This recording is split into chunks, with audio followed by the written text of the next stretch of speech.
Well, hello everybody. Bill Thornton, SoCal Saber here. How are you all doing today? Thanks for stopping by.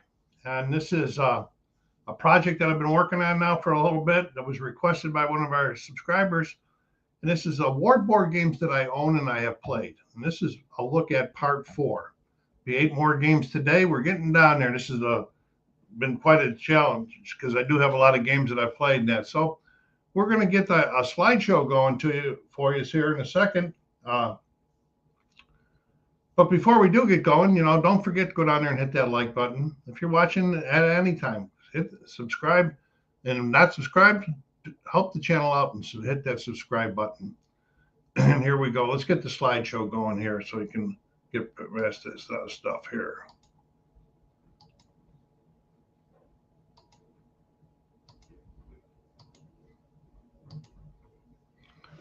Okay, there we are. War board games. Look at part 4. Yeah, this is 8 more that I own and that I have played, and I'll give you a few comments about each one as we go through the slideshow, so that you can make a decision and maybe you want to look at it further, or look into it further, or not. All right, so here we go. The very first game is Raiders of the Deep: U-Boats of the Great War, 1914 and 1918. Come out in 2018, published by Compass Games. It says designed by Ian B. Cooper, and some people will say, "Wow, I thought this was a Gregory Smith game." Well, Gregory Smith designed the series. This particular one was designed by Ian B. Cooper using this series. So that's why that's like that. I have played it. I do like it. I like the whole series, to tell you the truth. All right, what do we got here? This is Solo. Search and destroy, dice rolling and push your luck. You're going to be going out there and you're going to be trying to hunt down and get as much damage done as you can, and tonnage wise in that. And you're running across all different types of warships and non-warships. And do you want to attack them or not attack them? Whether you want to do it submerged or on top. So there are some decisions to make, what kind of ammo you want to do in that. Some kind of decisions. So it's not all push your luck. It's push your luck after you make the decision. So anyway, that's World War I. I forgot to mention that. Okay, and as I said before, it's a BGG 3.13, inspired by Gregory Smith's The Hunters, the German U-boats at war in 1939 to 1943. And like I said, decisions must be made to attack, avoid, surface, submerge, how much armament to use. It is fun. It is available right now, as when I looked the last time, at Compass Games and on eBay. So there it is, folks, the very first one. Okay. Next, we got B-17 Fly-In Fortress Leader. 2017, published by Danvers Games, DVG, and designed by Dean Brown. I do like this game a lot. I've had it on the table several times. It does quite well to play a full campaign, but it is fun, and probably, arguably, maybe my favorite of the Leader series. But there's some other ones that deserve some credit also. There we go. Look out at the board, and there's your aircraft cards on there. You can see down in here. It's your aircraft that you have to pick out to go on each mission. Which aircraft do you want to go on missions? And up there, there's secondary missions you got to do. And there's the board where all of these red are German aircraft that you got to either battle through or avoid if you can. It is World War II strategic bombing in the European theater of operations, flying out of England.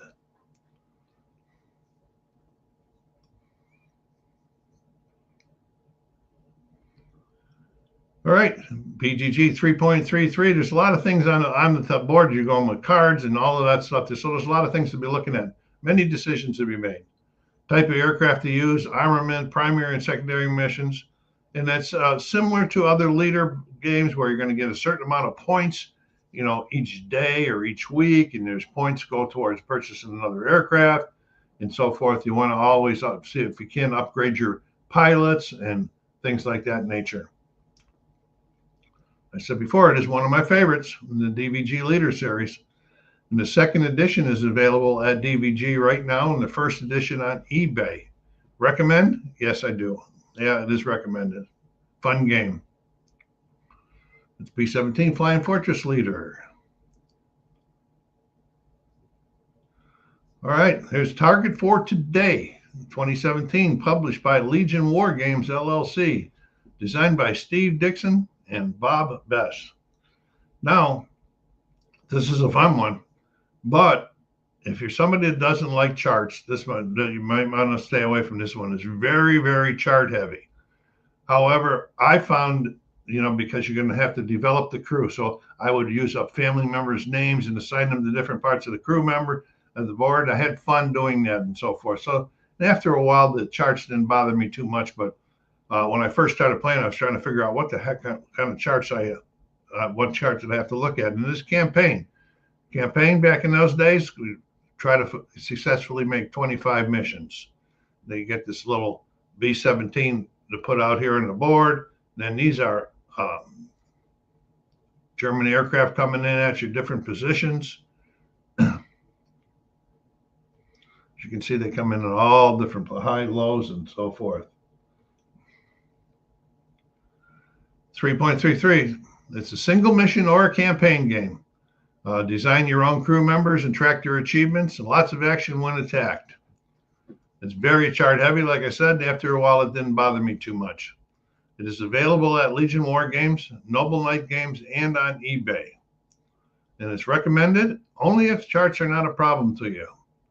I would try to do a little bit more research to see what I'm talking about the number of charts. There are quite a few charts.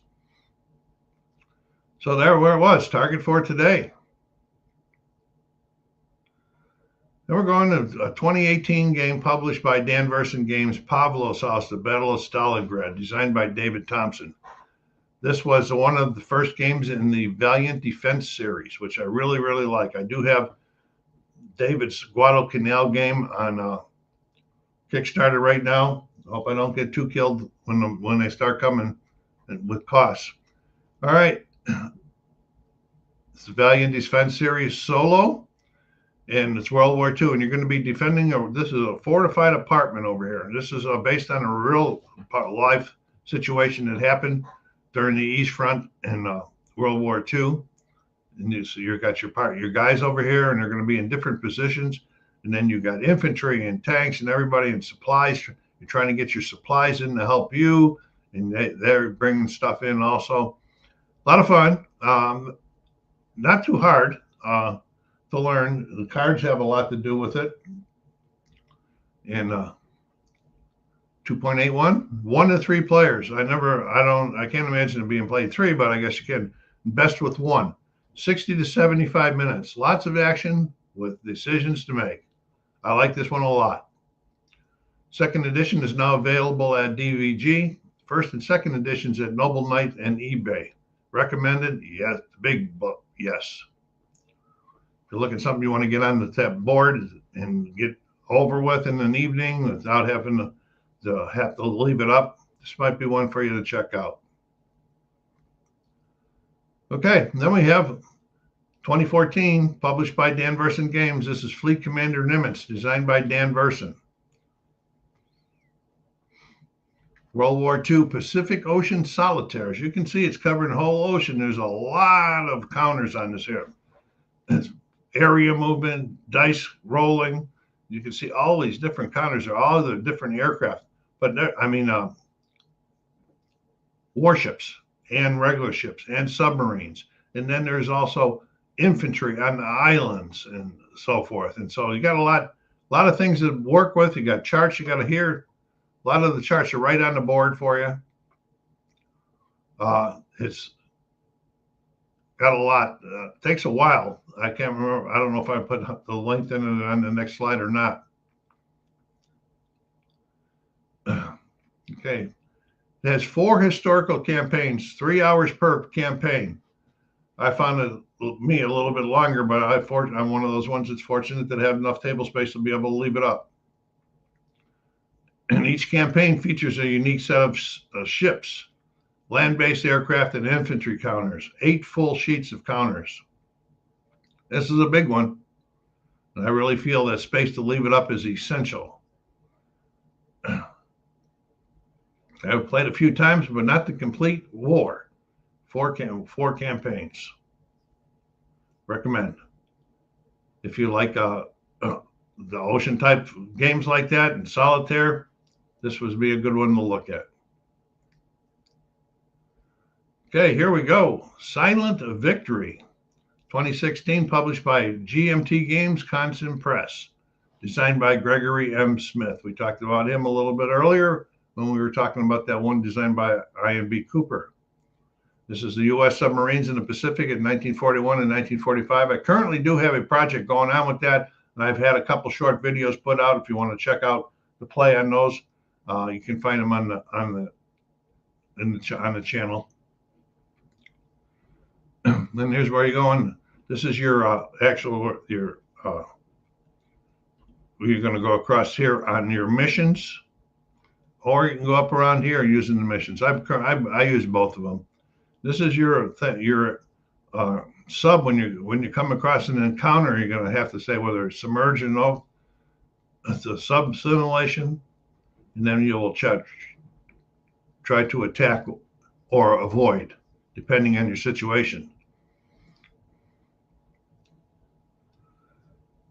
2.84, destroy as much Japanese shipping and as many warships as possible while advancing your crew quality and decorations. All while remembering you have to make it home. Fun. I have a campaign in progress, like I said. On GMT, it's on the P500 right now. Noble Knight is available, but costly. Recommended, big bold S. Okay, The Dark Sands, 2018, published by GMT Games, designed by Ted Racer. I really like this one. I played this one solo, and I played it multiplayer. I did it at Consim World back about 4 or 5 years ago. Played it with one of the guys down there. Okay, this is a big double map one. And you can see it's covering all the way over here's Alexandria and all the way over here to the west. These are the turns and all of the reinforcements coming in and out of there. But it is very solo friendly, and I'll tell you about that when I flip the chart over. It portrays the campaigns of the British 8th Army and Rommel's Africa Corps. 2 large maps subdivided into 3 map sections. It's hex to hex, but here's what makes it solo friendly. It is a chit pull system. So you never know who is going to activate next. Your best plans can go down in the drains real quickly. GMT is out of print. Noble Knight and eBay, it's available, but really costly. If you can get it, I do recommend it. If you can get it at a decent price. I don't know how far we got to go here. There we go. 2019, published by Osprey Games. This is Undaunted Normandy, designed by Trevor Benjamin and David Thompson. Now, David, Bill, where's your quality control? I got Devin. It's David Thompson, folks. Sorry for that, David, if you ever see this. Okay, it's a deck, bag, and pool building game in hand management.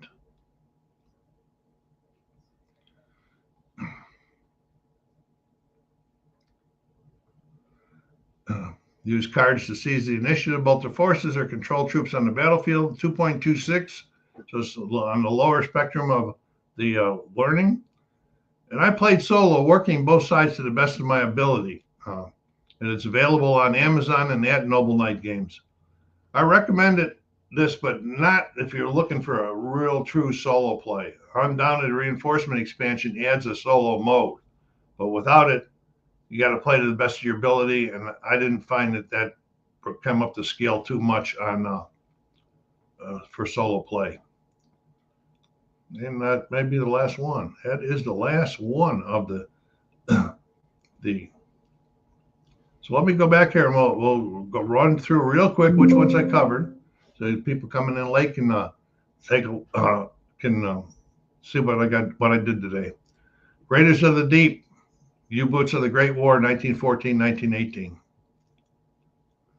B-17 Flying Fortress Leader, World War II, operational strategic bombing, European theater of operations. Target for today, World War II, European theater of operations campaign. Pavlov's House, Solo, defending a fortified apartment right here against everybody coming at you. East Front game. There's Fleet Commander Nimitz. This is a big World War II Pacific War game, as you can see. Silent Victory, U.S. subs in the Pacific, 1941 to 45. The Dark Sands, War in North Africa, 1940 to 1942. Nice big game, solo friendly. Undaunted Normandy.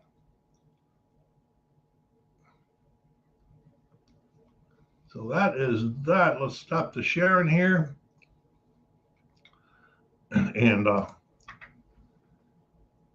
I hope everybody enjoyed this one. It's taken a little bit of work to put these together. I'm going to start developing part number 5. 5 looks like it's going to be another 8 of solo games, and then I think that we'll be ending up on 6. I'm not sure yet, with a bunch of games that are multiplayer that I have played with somebody else or played them solo.